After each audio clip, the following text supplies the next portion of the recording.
ചില പ്രവർത്തികളുണ്ട്, ദൈവത്തിൻ്റെ ചില അനുഗ്രഹങ്ങളുണ്ട്, ദൈവം നമുക്ക് നൽകുന്ന ചില സന്തോഷകരമായ ചില മേഖലകളുണ്ട്. അതുകൊണ്ട് തന്നെയാണ് ഇന്നും ഞാൻ ജീവിച്ചിരിക്കുന്നത് എന്നെനിക്ക് ഉറപ്പുണ്ട്. Hallelujah, hallelujah. ഞാൻ ചോദിക്കട്ടെ, ക്രിസ്തു നമുക്ക് ആരാണ്? യേശു ക്രിസ്തു ഓരോ വ്യക്തികൾക്കും പല രീതിയിലാണ് അല്ലേ?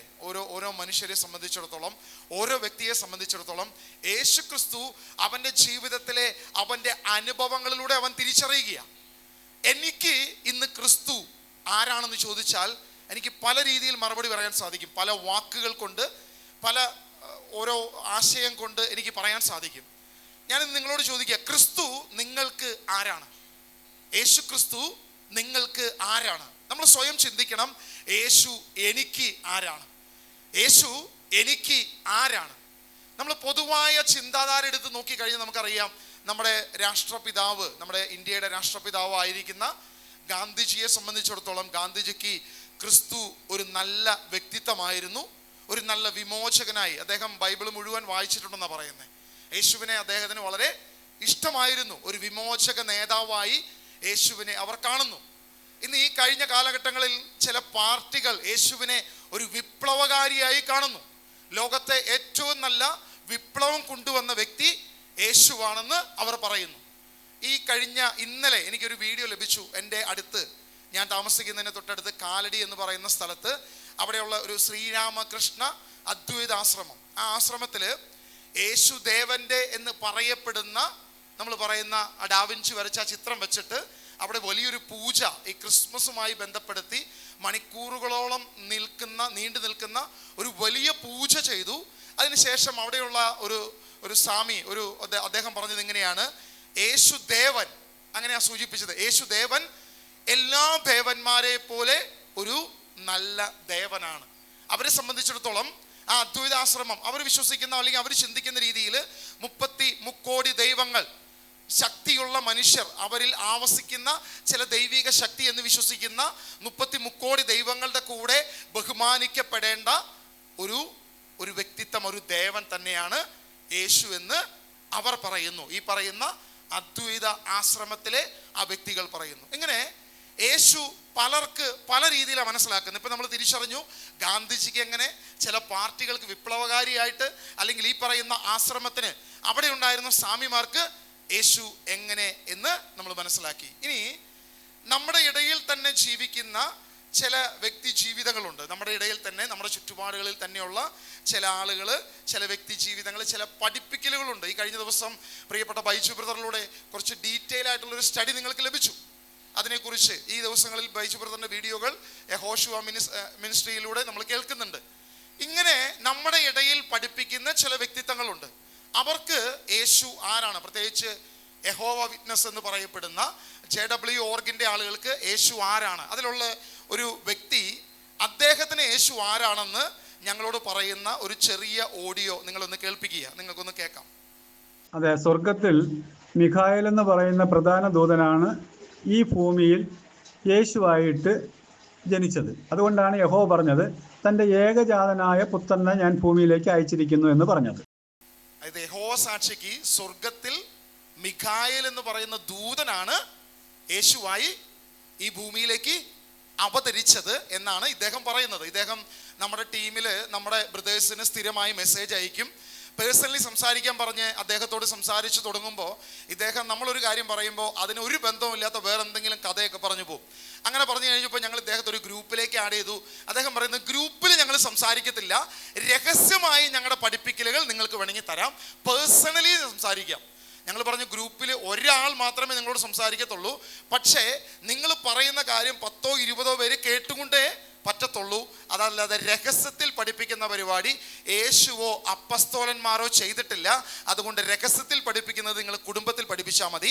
ഞങ്ങളോട് സംസാരിക്കണമെങ്കിൽ അത് പരസ്യമായി കടന്നു വരണമെന്ന് പറഞ്ഞ് അദ്ദേഹത്തോട് പറഞ്ഞു. പക്ഷേ പുള്ളി ഞങ്ങളുടെ ഗ്രൂപ്പിൽ നിന്നും ഇറങ്ങി ഓടി രക്ഷപ്പെടുകയാണ് ഉണ്ടായത്.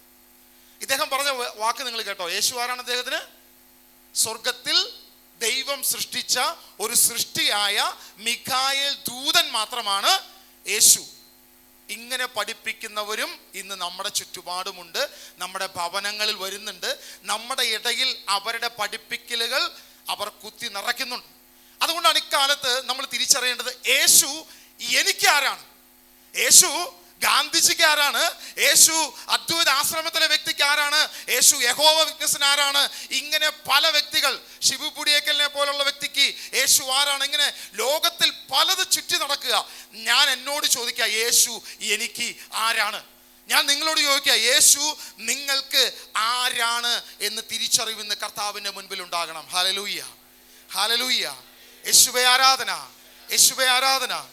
3 ഘട്ടത്തിലൂടെ നമ്മൾ ഈ കാര്യം ഒന്ന് മനസ്സിലാക്കാനാണ് പോകുന്നത്. 3 ഘട്ടം. കാരണം ഒരു കാര്യം നമുക്കൊരു ആധികാരികമായൊരു പഠനത്തിലേക്ക് നമ്മൾ കടന്നു വരണമെങ്കിൽ നമ്മൾ തിരിച്ചറിയണം, എൻ്റെ അറിവിലല്ല യേശു എനിക്ക് ആരാണെന്ന് തിരിച്ചറിയേണ്ടത് 3 പ്രധാനപ്പെട്ട വിഷയം. ഒന്ന്, യഹോവ അല്ലെങ്കിൽ പ്രവാചകന്മാർ, പഴയ നിയമം യേശുവിനെ കുറിച്ച് എന്ത് നമ്മളെ പഠിപ്പിച്ചു എന്ന് തിരിച്ചറിയണം. പോയിന്റ് 1, യഹോവ അല്ലെങ്കിൽ പ്രവാചകന്മാരിലൂടെ ദൈവത്തിൻ്റെ ആത്മാവ് പഴയ നിയമത്തിൽ എന്ത് നമ്മളെ പഠിപ്പിച്ചു എന്ന് നമ്മൾ തിരിച്ചറിയണം. അതാണ് പോയിന്റ് 1. 2, യേശു തന്നെ കുറിച്ച് എന്തു പറഞ്ഞു, യേശു തന്നെ കുറിച്ച് നമ്മളെ എന്തു പഠിപ്പിച്ചു എന്ന് നമ്മൾ തിരിച്ചറിയണം. പോയിന്റ് 3, അപ്പസ്തോലന്മാർ എന്ത് നമ്മളെ പഠിപ്പിച്ചു, എന്ത് നമ്മളോട് പറഞ്ഞു എന്ന് നമ്മൾ തിരിച്ചറിയണം. 3 പോയിന്റ് നിങ്ങൾ നോട്ട് ചെയ്തോ? ബോർഡിലൊന്ന് എഴുതാം. ഓക്കെ, ക്ലിയർ അല്ലേ? കാണാൻ പറ്റുമല്ലോ അല്ലേ? ഓക്കെ, 3 കാര്യങ്ങൾ. നമ്മളൊരു ആധികാരികമായ ഒരു വിഷയം നമ്മുടെ ജീവിതത്തിലേക്ക്, അത് എന്നും നിലനിൽക്കുന്ന തലത്തിലേക്ക് വരണമെങ്കിൽ ഏറ്റവും പ്രധാനപ്പെട്ട വിഷയം നമ്മൾ തിരിച്ചറിയുക, ഈ 3 മാനദണ്ഡം നോക്കി മാത്രമേ നമുക്ക് അതിൻ്റെ ഒരു ഫൈനൽ തീരുമാനത്തിൽ നമുക്ക് എത്താൻ സാധിക്കത്തുള്ളൂ. ഈ 3 തീരുമാനം വിശുദ്ധ വേദപുസ്തകം നമ്മളെ പഠിപ്പിക്കുന്നത് എന്താണെന്ന്, പഴയ നിയമത്തിൽ എന്ത് യഹോവ യേശുവിനെ കുറിച്ച് പറഞ്ഞോ, അതുപോലെ യേശു ക്രിസ്തു തന്നെ കുറിച്ച് എന്ത് പറഞ്ഞോ, അപ്പസ്തോലന്മാർ നമ്മളെ എന്ത് പഠിപ്പിച്ചോ, ഈ 3 കാര്യങ്ങൾ വ്യക്തമായി മനസ്സിലാക്കിയാൽ മാത്രമേ നമുക്ക് ഈ കാര്യത്തിൽ ഒരു തീരുമാനത്തിൽ, ഒരു പൂർണ്ണമായ തീരുമാനത്തിൽ നമുക്ക് എത്താൻ സാധിക്കത്തുള്ളൂ. നമ്മൾ ആദ്യമായിട്ട് പഴയ നിയമത്തിൽ സങ്കീർത്തനം അതിൻ്റെ 90-ാം അധ്യായം അതിൻ്റെ 2-ാം വാക്യം നമ്മളൊന്ന് വായിച്ച് യേശുവിനെ കുറിച്ച് ദൈവപിതാവ് എന്ത് സാക്ഷ്യപ്പെടുത്തി എന്നുള്ളതിനെ കുറിച്ച് നമ്മളൊരു വാക്യം വായിക്കുകയാണ്. സങ്കീർത്തനം അതിൻ്റെ 90-ാം അധ്യായം അതിൻ്റെ 2-ാം വാക്യം നമ്മളൊന്ന് വായിക്കാം. പർവ്വതങ്ങൾക്ക് രൂപം നൽകുന്നതിന് മുമ്പ്, ഭൂമിയും ലോകവും അങ്ങ് നിർമ്മിക്കുന്നതിന് മുൻപ്, അനാദി മുതൽ അനന്തത വരെ അവിടുന്ന് ദൈവമാണ്. പർവ്വതങ്ങൾക്ക് രൂപം നൽകുന്നതിന് മുൻപ്, അതായത് സകല സൃഷ്ടികൾക്ക് മുൻപ്, ഇന്ന് ഈ ഭൂമിയും അതിൻ്റെ മലകളും കുന്നുകളും സർവ്വതും സൃഷ്ടിക്കുന്നതിന് മുൻപ്, അനാദി മുതൽ അനന്തത വരെ അവിടുന്ന് ദൈവമാണ്. ഇത് സത്യവേദപുസ്തകം നമ്മൾ വായിക്കുമ്പോൾ യഹോവയെ കുറിച്ചാണ് പറയുന്നത്. യഹോവ ദൈവമാണ്, അല്ലെ? യഹോവ ദൈവമാണ്. ഈ ഒരു വാക്യമാണ് നമുക്ക് അവിടെ കാണാൻ സാധിക്കുന്നത്. ഞാൻ ചോദിക്കുക, ഈ 90-ാം സങ്കീർത്തനം ആരാൽ രചിക്കപ്പെട്ടതാണ് എന്നാണ് ചരിത്രകാരന്മാർ പറയുന്നത്. 90-ാം സങ്കീർത്തനം മോശയാൽ രചിക്കപ്പെട്ടതാണ്. അതായത് സങ്കീർത്തനങ്ങളിൽ ഏറ്റവും പഴക്കമുള്ളത് എന്ന് പറയപ്പെടുന്ന ഏകദേശം 3400 വർഷമെങ്കിലും പഴക്കമുള്ള ഒരു ഗീതം, ഒരു പാട്ട്, ദൈവത്തെ ആരാധിച്ചു കൊണ്ടിരുന്ന മോശയുടെ സംഗീതം എന്നറിയപ്പെടുന്ന ഒരു സങ്കീർത്തനം, ഏകദേശം 150 സങ്കീർത്തനത്തിൽ ഒരൊറ്റ സങ്കീർത്തനം ആ മോശയുടേത് എന്നറിയപ്പെടുന്ന പാരമ്പര്യമുള്ളൂ. അത് 90-ാം സങ്കീർത്തനമാണ്. ആ 90-ാം സങ്കീർത്തനത്തിൽ അവിടെ വചനം, ദൈവത്തിൻ്റെ വചനം പറയുകയാണ്, ദൈവം അനാദി മുതൽ അനന്തം വരെ പർവ്വതങ്ങൾക്ക് രൂപം നൽകുന്നതിനും ഭൂമിയും ലോകവും അങ്ങ് നിർമ്മിക്കുന്നതിന് മുൻപ് അങ്ങ് ദൈവമാണ്. സകലത്തിൻ്റെയും സൃഷ്ടാവായ ദൈവം അങ്ങാണ് എന്ന് മോശ ദൈവത്തെക്കുറിച്ച് എഴുതിയിരിക്കുക. മോശ ദൈവത്തെക്കുറിച്ച് എഴുതിയിരിക്കുക. ഇത് മോശ ആരെ കുറിച്ച് എഴുതിയിരിക്കുന്നത്? യഹോവയെ കുറിച്ചാണോ യേശുവിനെ കുറിച്ചാണോ? യഹോവയെ കുറിച്ച്, അല്ലേ? 100% ഉറപ്പല്ലേ? കാരണം മോശ ആരെ കണ്ടതാണ്? ദൈവത്തെ മുഖം നോക്കിയവനാണ് മോശ, അല്ലെ? ദൈവത്തെ മുഖാഭിമുഖം ദർശിച്ചവനാണ് മോശ. മോശ കണ്ടത് ആരെയാണ്? ഏത് ദൈവത്തെയാണ്? മോശ എങ്ങനെയാണ് ദൈവത്തെ കണ്ടത് എന്ന് പുതിയ നിയമത്തിലൂടെ നമ്മളൊന്ന് ഒരു ചെറിയൊരു വാക്യം, ഹെബ്രായ ലേഖനം അതിൻ്റെ 11-ാം അധ്യായം അതിൻ്റെ 26-ാം വാക്യം ഒന്ന് തിരിച്ചറിയുക. മോശ കണ്ട ദൈവം ആരാണ്? മോശ മുഖാഭിമുഖം ദർശിച്ചൊരു ദൈവമുണ്ട്. ആ ദൈവം ഏത് ദൈവമാണ്, അല്ലെങ്കിൽ ആരിലൂടെയാണ് മോശയ്ക്ക് വെളിപ്പാടുണ്ടായത് എന്നൊന്ന് വചനം ഒന്ന് വായിക്കാം. ഹെബ്രായ ലേഖനം 11-ന്റെ 26 വായിക്കാം.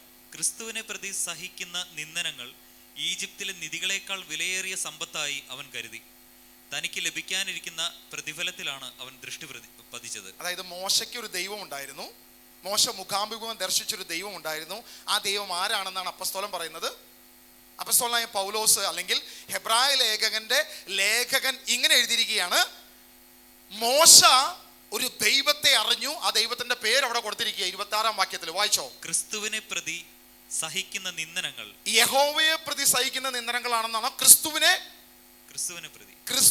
പ്രതി സഹിക്കുന്ന നിന്ദനങ്ങൾ ഈജിപ്തിലെ ഫറവോയുടെ കൊട്ടാരത്തിൽ ലഭിക്കുന്ന അനുഗ്രഹങ്ങളെക്കാൾ വലുതാണെന്ന് ആര് തിരിച്ചറിഞ്ഞു? മോശ തിരിച്ചറിഞ്ഞു. അപ്പൊ മോശ കണ്ട ദൈവം ആരാണ്? അനാദി മുതൽ അനന്തം വരെ സർവശക്തനായ ദൈവം ആരാണെന്ന മോശയോട് വെളിപ്പെടുത്തുന്നത്? യേശു ക്രിസ്തു. ഞാൻ കണ്ടത്, എൻ്റെ മുഖം ദർശിച്ചത്, ഞാൻ നേരിട്ട് കണ്ടൊരു ദൈവമുണ്ട്. അവൻ ആരാണെന്ന് ഇതാ അപ്പസ്തോലൻ മോശയുടെ വെളിപ്പാടിനെ കുറിച്ച് ഇവിടെ എഴുതി വെക്കുകയാ. ക്രിസ്തുവിനെ പ്രതിയുള്ള സഹനങ്ങൾ. യേശു യഥാർത്ഥത്തിൽ ഈ മോശയുടെ കാലഘട്ടത്തിൽ ഉണ്ടോ ഇല്ലേ? ഉണ്ടോ? യഹൂദന്മാർ യേശുവിനോട് പറഞ്ഞു, നിനക്കും ഇനിയും 50 വയസ്സായിട്ടില്ല, പിന്നെ നീ എങ്ങനെ ഞങ്ങളുടെ അബ്രാഹത്തെ കുറിച്ച് നിനക്ക് എങ്ങനെ പറയാൻ സാധിക്കും? കർത്താവ് പറഞ്ഞു, മോനെ, ഈ പറയുന്ന നിന്റെ പഠിപ്പ് പോലെ എന്നെ തിരിച്ചറിയണമെങ്കിൽ ഞാൻ അബ്രാഹത്തിനും മുൻപുള്ളവനാ. യേശു പറയുക, ഞാൻ അബ്രാഹത്തിനും മുൻപുള്ളവനാ. അതുകൊണ്ട് ദൈവത്തിന്റെ വചനം വ്യക്തമായിട്ട് ഇവിടെ ഹെബ്രായ ലേഖകൻ എഴുതി വരിച്ചിരിക്കുന്നത്, ക്രിസ്തുവിനെ പ്രതിയുള്ള സഹനങ്ങൾ എനിക്ക് അത് അനുഗ്രഹമായി.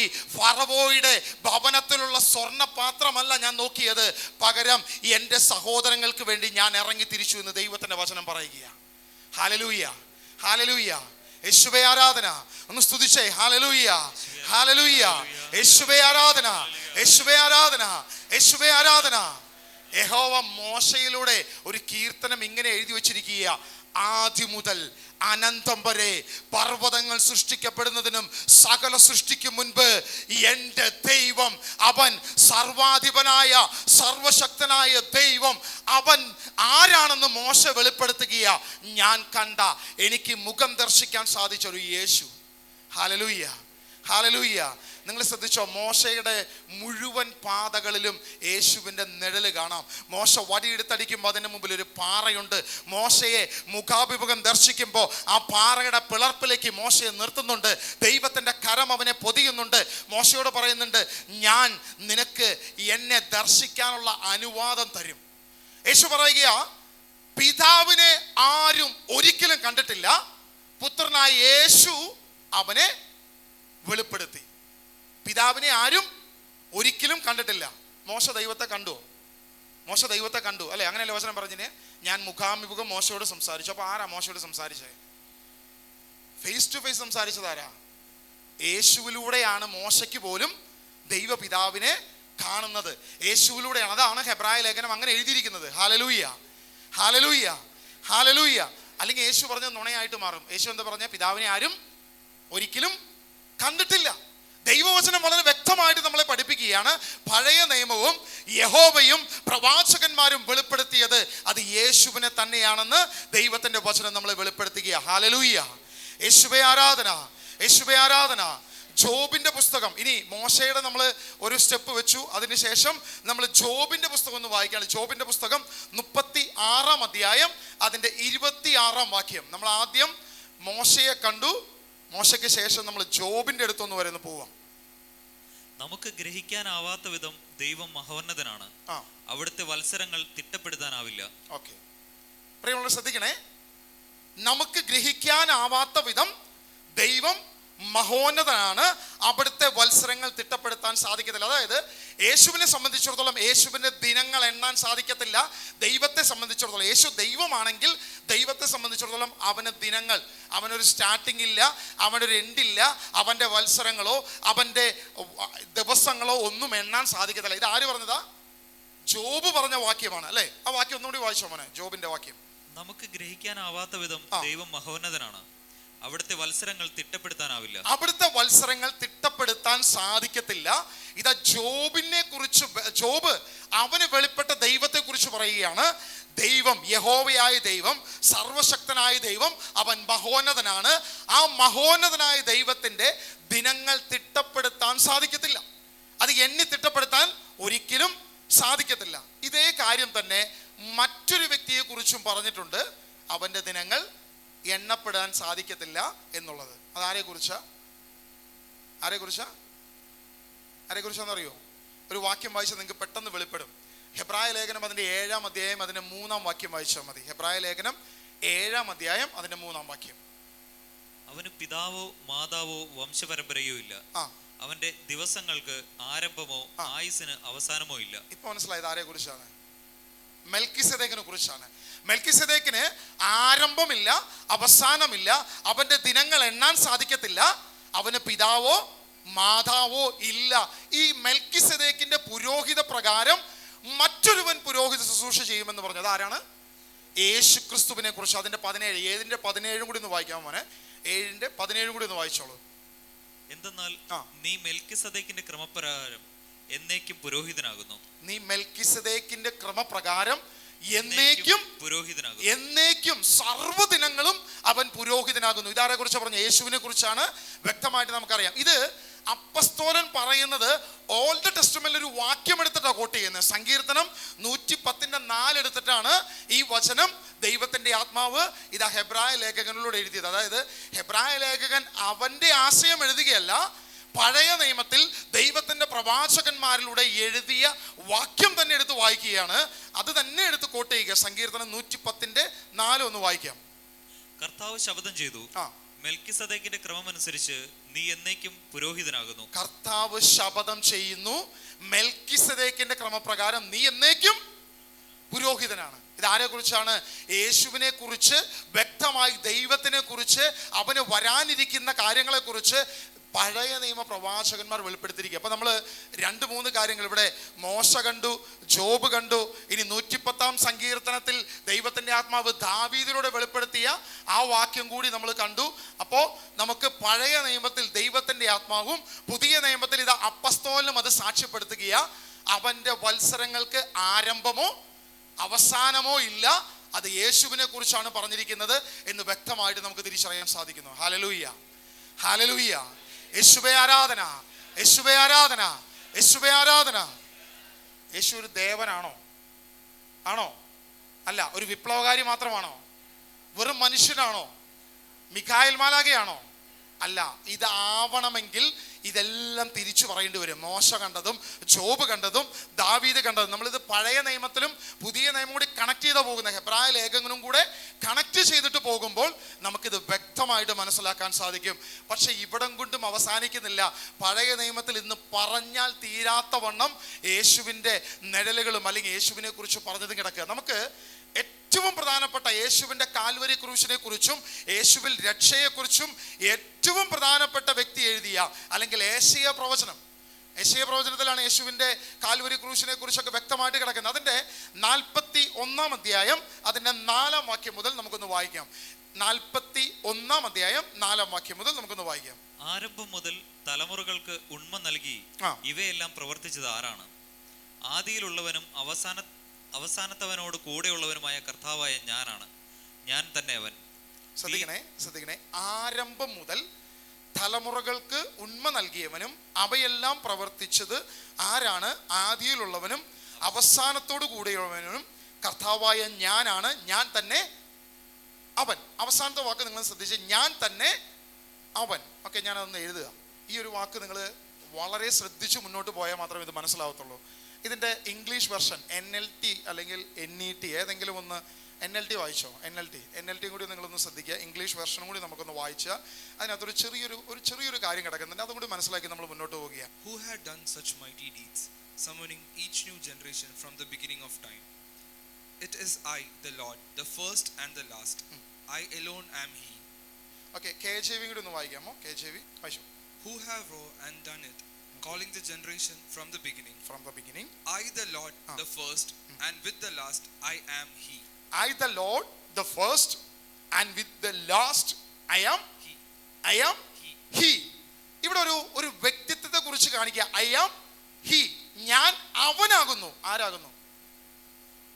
ഞാൻ തന്നെ അവൻ. POCയിൽ അങ്ങനെ കിടക്കുന്നത് ഞാൻ തന്നെ അവൻ. ശരിക്കും KJVയിൽ അങ്ങനെ കിടക്കുകയാണെങ്കിലും സത്യവേദ പുസ്തകത്തിൽ അതിൻ്റെ മലയാളം ട്രാൻസ്ലേഷനിൽ അങ്ങനെ അല്ല കിടക്കുന്നത്. സത്യവേദ പുസ്തകം വായിച്ചു കഴിഞ്ഞാൽ നമുക്കത് ക്ലിയർ ആവത്തുമില്ല. അതായത് KJV വെർഷനിൽ കിടക്കുന്നത് ഞാൻ തന്നെ അവൻ എന്ന രീതിയിലല്ല നമ്മൾ സത്യവേദപുസ്തകം വായിക്കുന്നത്. പക്ഷേ KJV കിടക്കുന്നത് ഞാൻ തന്നെ അവൻ എന്നാ കിടക്കുന്നത്, അല്ലേ? അങ്ങനെയല്ലേ കിടക്കുന്നത്? വളരെ ക്ലിയർ ആയിട്ടാണ്. എനിക്ക് തോന്നുന്നു ഞങ്ങൾ ഇന്നലെ രാത്രി ഇരുന്നൊരു ഒത്തിരി ട്രാൻസ്ലേഷൻസ് ഞങ്ങൾ വായിച്ചു നോക്കി. പ്രത്യേകിച്ച് JW ഓർഗിൻ്റെ അവരുടെ ബൈബിളും കൂടി ഞങ്ങൾ റീഡ് ചെയ്ത് നോക്കി. അവരുടെ ബൈബിളിൽ പലയിടത്തും ഇതിനെ പതിയെ തിരിക്കാൻ നോക്കിയിട്ടുണ്ട്. പക്ഷേ അവർക്ക് പോലും മാറ്റാൻ കഴിയാത്ത ചില വാക്യങ്ങളും അതിൻ്റെ അകത്തുണ്ട്. നമ്മൾ താഴോട്ട് വരുമ്പോൾ അത് പരിശോധിക്കുമ്പോൾ നമുക്ക് മനസ്സിലാകും.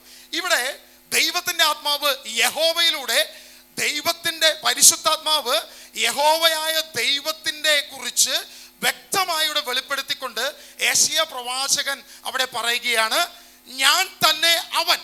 യഹോവയെ കുറിച്ച് പറയുകയാണ്, ഞാൻ തന്നെ അവൻ. ഇത് രണ്ട് വ്യക്തിത്വം നമുക്കവിടെ കാണാൻ സാധിക്കല്ലേ? ഞാനുമുണ്ട്, അവനുമുണ്ട്, അല്ലെ? ഞാൻ തന്നെ അവൻ. അവിടെ രണ്ടുപേരെ കാണാൻ സാധിക്കും. ഇനി ഇംഗ്ലീഷിൽ നോക്കുമ്പോൾ ഐ ആം ഹി, അതാരാണ്? ഞാൻ അവനാകുന്നു എന്നിവിടെ പഴയ നിയമത്തിൽ യെശയ്യാ പ്രവാചകനുള്ള വെളിപ്പെടുത്തിയിരിക്കുക. ആ വാക്യം ഒന്നും കൂടി വായിക്കാമോ? മലയാളത്തിൽ POC വായിച്ചോ? 41:4 വാക്യം POC ഒന്നുകൂടി വായിച്ചോ? ആരംഭം മുതൽ തലമുറകൾക്ക് ഉണ്മ നൽകി സർവത്തിനു മുൻപ്, സകലതും സൃഷ്ടിക്കുന്നതിന് മുൻപ്, ഭൂമി ഉണ്ടാകുന്നതിന് മുൻപ്, പർവ്വതങ്ങൾ സൃഷ്ടിക്കുന്നതിന് മുൻപ്, അനാദി മുതൽ അനന്തം വരെ. അതാ പറയുന്നത്, ആ ആരംഭം മുതൽ തലമുറകൾ ഉണ്മയാകുന്നതിന് മുൻപ്. വായിച്ചോ? ഇവയെല്ലാം പ്രവർത്തിച്ചത് ആരാണ്? ഇവയെല്ലാം പ്രവർത്തിച്ചത് ആരാണ്? ആദിയിലുള്ളവനും അവസാനത്തവനോട് കൂടെയുള്ളവനുമായ കർത്താവായ ഞാനാണ്. അതായത് ആൽഫയും ഒമേഗയുമായവൻ, ആരംഭം മുതൽ അവസാനം വരെയുള്ളവൻ കർത്താവായ ഞാനാണ്. അതിനുശേഷം പറയുകയാണ്, ഞാൻ തന്നെ അവൻ. ഞാൻ തന്നെ അവൻ എന്ന് ഒരു വ്യക്തിയെ ചൂണ്ടിക്കാണിച്ച് മറ്റൊരു വ്യക്തിത്വത്തെ കാണിച്ചുകൊണ്ട് ഇതാ ദൈവത്തിന്റെ പിതാവ്, ദൈവപിതാവ് നമ്മുടെ മുൻപിൽ ഒരു വ്യക്തിത്വത്തെ വെളിപ്പെടുത്തുകയാണ്. ഞാൻ തന്നെയാണ് അവൻ എന്ന് ഇവിടെ വെളിപ്പെട്ട് നിർത്തിയിരിക്കുക. Hallelujah, hallelujah. യേശുവേ ആരാധന, യേശുവേ ആരാധന. ആരാണ് ആ അവൻ? ഞാൻ തന്നെയാകുന്ന അവൻ ആരാണ്? ഇത് വീണ്ടും യെശയ്യാ പ്രവചനത്തിന്റെ 43:10 വാക്യം കൂടി ഒന്ന് വായിക്കാം. 43:10 വാക്യം. കർത്താവ് അരുളി ചെയ്യുന്നു, നിങ്ങൾ എൻ്റെ സാക്ഷികളാണ്. എന്നെ അറിഞ്ഞ് വിശ്വസിക്കാനും ഞാനാണ് ദൈവമെന്ന് ഗ്രഹിക്കാനും ഞാൻ തിരഞ്ഞെടുത്ത ദാസൻ. എനിക്ക് മുൻപ് മറ്റൊരു ദൈവം ഉണ്ടായിട്ടില്ല. ഇവിടെ ശ്രദ്ധിക്കണേ, ഇവിടെ ഒരു കാര്യം വളരെയധികം ശ്രദ്ധിച്ച് മുന്നോട്ട് പോകണം. ഈ യഹോവ സാക്ഷികളോട് നമ്മൾ ചോദിക്കുകയാണ്, യേശു ദൈവമാണോ എന്ന് ചോദിച്ചാൽ അവർ പറയും യേശു ദൈവമാണ്. ദൈവമല്ല എന്നൊരിക്കലും പറയത്തില്ല. യേശു ദൈവമാണോ എന്ന് ചോദിച്ചാൽ അവർ സ്ഥിരമായിട്ട് പറയുന്ന ഒരു പല്ലവിയാണ് യേശു ദൈവമാണ്. എന്നാൽ അവരൊരിക്കലും ഒരു നോർമൽ വിശ്വാസിയോട് പറയത്തില്ല യേശു സർവശക്തനായ ദൈവമല്ല, സർവശക്തനായ ദൈവം യഹോവയാണ്, എന്നാൽ യേശു യഹോവയുടെ സൃഷ്ടിയാണെന്നുള്ളത് നോർമൽ വിശ്വാസികളോട് അവരൊരിക്കലും പറയത്തില്ല. പക്ഷേ തിയോളജിക്കലി അവരോട് സംസാരിക്കുന്ന ഒരു വ്യക്തിയാണെന്ന് അവർക്ക് അറിവുണ്ടെങ്കിൽ അവർ പറയും ഈ കാര്യമായിരിക്കും പറയാൻ പോകുന്നത്. ഇത് ഞാൻ പറയാൻ കാരണം, ഞാൻ യഹോവ വിറ്റ്നസിൻ്റെ ക്ലാസ്സുകൾ കേൾക്കാൻ തുടങ്ങിയത് ഇന്നും ഇന്നലെ ഒന്നുമല്ല.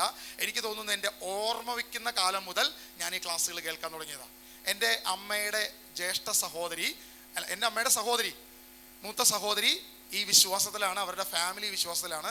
അപ്പോൾ വെക്കേഷൻ ഞങ്ങൾ അവിടെ പോയിരിക്കുമ്പോൾ അവിടെ സ്ഥിരം ഇത് കേൾക്കുന്നുണ്ട്. പക്ഷേ അന്ന് എനിക്ക് യേശുവിനെ അറിയത്തില്ല, ദൈവത്തെ അറിയത്തില്ല. എനിക്ക് ആകെ അറിയാവുന്നത് ആരാണ്? മാതാവിനെ അറിയാം, വിശുദ്ധന്മാരെ അറിയാം. മറ്റൊന്നിനെയും അറിയാത്തത് കൊണ്ട് ഇവരിപ്പോൾ എന്ത് പറഞ്ഞാലെന്ത്, യേശു ദൈവം അല്ലെങ്കിൽ എനിക്കെന്ത്, ആണെങ്കിൽ എനിക്കെന്ത്, എനിക്കതൊരു പ്രശ്നമേ അല്ല. ഞാൻ ഇങ്ങനെ കേട്ടുകൊണ്ടിരിക്കും. ഇവരുടെ ക്ലാസ്സും ഇവരുടെ കൂടെ പോയിരുന്ന് ഇതെല്ലാം കേട്ട് ഇങ്ങനെ വർഷങ്ങളോളം മുന്നോട്ട് പോയി. കുറേ കാലത്തിന് ശേഷം ദൈവത്തിൻ്റെ വചനം പഠിച്ചു തുടങ്ങി. അതിനുശേഷം ഈ ആൻറ്റിയുമായി സംസാരിക്കുന്ന പല സമയങ്ങളിലും ഞാൻ പലപ്പോഴും എടുത്തു ചോദിച്ചിട്ടുണ്ട്. അപ്പോഴും അവർ പറയും യേശു ദൈവമാണ്. പക്ഷെ അവർ പറയുന്നൊരു വേരിയേഷൻ എങ്ങനെയാണ്? ദൈവത്തിൻ്റെ സൃഷ്ടി മാത്രമാണ്. ഞാൻ നേരത്തെ കേൾപ്പിച്ച ഓഡിയോ നിങ്ങൾ ശ്രദ്ധിച്ചിരുന്നു അല്ലേ? എന്താ പറഞ്ഞിരിക്കുന്നത്? മിഖായേൽ മാലാഖയാണ്, അല്ലെങ്കിൽ ദൈവത്തിൻ്റെ സൃഷ്ടി മാത്രമാണ്. അപ്പോൾ ഒരു സർവശക്തനായ ദൈവവും പിന്നെ ആരാണ്? ഒരു കുട്ടി ദൈവവും, ഒരു രണ്ടാമത്തെ ദൈവവും, അല്ലെ? ഒരു സെക്കൻഡ് വൺ. ഇവിടെ ദൈവത്തിന്റെ വചനം യെശയ്യാ പ്രവാചകനിൽ വെളിപ്പെടുത്തുകയാണ്. 43:10 അവിടെ കാണുന്ന വാക്യം നമ്മൾ വായിക്കുമ്പോൾ ആ വാക്യം ഒന്ന് വായിച്ചോ? കർത്താവ് അരുളി ചെയ്യുന്നു, കർത്താവ് അരുളി ചെയ്യുന്നു, നിങ്ങൾ എൻ്റെ സാക്ഷികളാണ്. എന്നെ അറിഞ്ഞ് വിശ്വസിക്കാനും ഞാനാണ് ദൈവമെന്ന് ഗ്രഹിക്കാനും ഞാൻ തെരഞ്ഞെടുത്ത ദാസൻ. ദൈവം ആരാണെന്ന് വെളിപ്പെടുത്താൻ ദൈവം ഒരുവനെ തെരഞ്ഞെടുത്തു.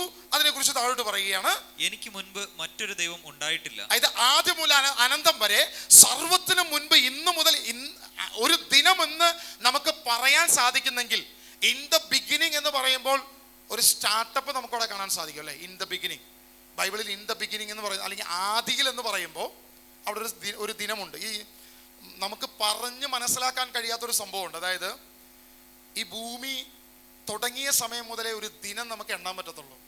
ഭൂമി ഇല്ലെങ്കിലോ, ഈ സൃഷ്ടികളൊന്നും ഇല്ലെങ്കിൽ അവിടെ എന്തെങ്കിലും ഉണ്ടോ? അല്ലെങ്കിൽ ആ ഒരു ദിനം എന്ന് നമുക്ക് എണ്ണാൻ സാധിക്കുമോ? പക്ഷേ അവിടെ ആരുണ്ട്? ദൈവമുണ്ട്. അതാണ് പറയുന്നത്, ആദി മുതൽ അനന്തം വരെ, അനാദി മുതൽ അനന്തം വരെ അവൻ ദൈവമാകുന്നു എന്ന് വ്യക്തമായിട്ട് ദൈവത്തിന്റെ വചനം നമ്മളെ പഠിപ്പിച്ചിരിക്കുന്നത്. സൃഷ്ടിക്ക് മുൻപേ അവൻ ദൈവമാണ്. കാരണം സൃഷ്ടി തുടങ്ങിയാണ് ഒരു ദിനമോ ഒരു വത്സരമോ അല്ലെങ്കിൽ ഒരു ടൈം എന്ന് പറയുന്ന ഒരു 3 ഡൈമെൻഷൻ ടൈം സ്പേസ് മാറ്റർ എന്ന് പറയുന്ന ഒരു സംഭവം നമുക്കവിടെ ഇംപ്ലിമെന്റ് ചെയ്യാൻ സാധിക്കണമെങ്കിൽ ആ സൃഷ്ടി മുതലെയാണ്. അപ്പൊ ആ സൃഷ്ടിക്കുമെല്ലാം മുൻപ്, സർവത്തിനു മുൻപ് അനാദി മുതൽ അവൻ ദൈവമാണ്. അതിനുശേഷം ഒരു ദൈവം ഇല്ല എന്നാണ് അവിടെ പറയുന്നത്. ആ വാക്യം ഒന്നൊരു വായിച്ചോ, താഴോട്ട് വായിച്ചോ. എനിക്ക് മുൻപ് മറ്റൊരു ദൈവം ഉണ്ടായിട്ടില്ല. എനിക്ക് മുൻപ് മറ്റൊരു ദൈവം ഉണ്ടായിട്ടില്ല. എനിക്ക് ശേഷം മറ്റൊരു ദൈവം. അതായത് ഞാൻ ദൈവമായിരുന്നപ്പോ ഞാൻ മറ്റൊരു ദൈവത്തെ ഒട്ട് സൃഷ്ടിച്ചിട്ടും ഇല്ല. എനിക്ക് മുൻപൊരു ദൈവമില്ല, എനിക്ക് ശേഷവും ഒരു ദൈവം ഉണ്ടാകത്തില്ല. അപ്പൊ യേശുവിനെ ദൈവം എന്ന് യഹോവ സാക്ഷിക്ക് വിളിക്കാൻ പോലും സാധിക്കത്തില്ല ഈ വാക്യം വെച്ചിട്ട്. അതുകൊണ്ടാണ് അവർ പറയുന്നത് യേശു വെറും സൃഷ്ടിയാണെന്നും, അല്ലെങ്കിൽ ആ തരത്തിൽ അതിനെ വ്യാഖ്യാനിച്ചു കൊണ്ടുപോകുന്നത്. എന്നാൽ ദൈവവചനം വ്യക്തമായിട്ട് പറയുകയാണ്, എനിക്ക് മുൻപും ഒരു ദൈവമില്ല, എനിക്ക് ശേഷവും ഒരു ദൈവമില്ല. ഇത് ഒരു കപടത ഉള്ളിൽ വെച്ചുകൊണ്ട് അവർ പറയും യേശു ദൈവമാണെന്ന്. ഒറ്റ ചോദ്യം ചോദിച്ചാൽ അവർ പറയും യേശു ദൈവമാണ്. അപ്പൊ സ്വാഭാവികമായ ഒരു വിശ്വാസി അതിൻ്റെ അകത്ത് വീഴും. ഓക്കെ, അപ്പൊ നമ്മൾ ആരാധിക്കുന്ന ദൈവവും അവരുടെ ദൈവവും ഒന്ന് തന്നെയാണെന്ന് നമ്മൾ ചിന്തിച്ചു പോകും. ഒന്ന് സ്തുതിച്ചേ ഹല്ലേലൂയ. വേറെ 2-3 വെർഷനും കൂടി 43:13 എനിക്കൊന്ന് വായിച്ചു തരണം. അതായത് NET വായിക്കണം, കിങ് ജെയിംസ് വെർഷനും വായിക്കണം. അത് രണ്ടും ഒന്ന് വായിക്കണം. Before the day was I am he. ഇവിടെയും കിടക്കുകയാണ്. അതായത് 43-ാം അധ്യായത്തിന്റെ 13-ാം വാക്യത്തിലും കൃത്യമായിട്ട് കിടക്കുകയാണ്. Before the day was I am he. അതായത് ഈ സൃഷ്ടികൾക്കെല്ലാം മുൻപ് ഞാൻ അവനാകുന്നു, ഞാൻ അവനാണ് എന്ന് അവിടെ കൊടുത്തിരിക്കുക. Before the day I am he. 41:4 നമ്മളൊരു ഐ ആം ഹി കണ്ടു. അതേ കാര്യം തന്നെ ഇവിടെ 43:10 മുതൽ നമ്മൾ വായിക്കുമ്പോൾ വ്യക്തമായിട്ട് അത് ആരെ കുറിച്ചാണ്, അത് എന്തിനെ കുറിച്ചാണ്, അത് യേശുവിനെ കുറിച്ചാണ് നമുക്ക് മനസ്സിലാക്കാൻ സാധിക്കും. അതിനുശേഷം അതിന്റെ 13 വരുമ്പോൾ അവിടെ വ്യക്തമായിട്ട് പറയുകയാണ് before the day I am he എന്ന് വ്യക്തമായിട്ട് കിടക്കുക. ഇവിടെ ശ്രദ്ധിക്കണേ, ഇവിടെയാണ് ഞങ്ങൾ എല്ലാ വെർഷനും എടുത്ത് വായിച്ചു.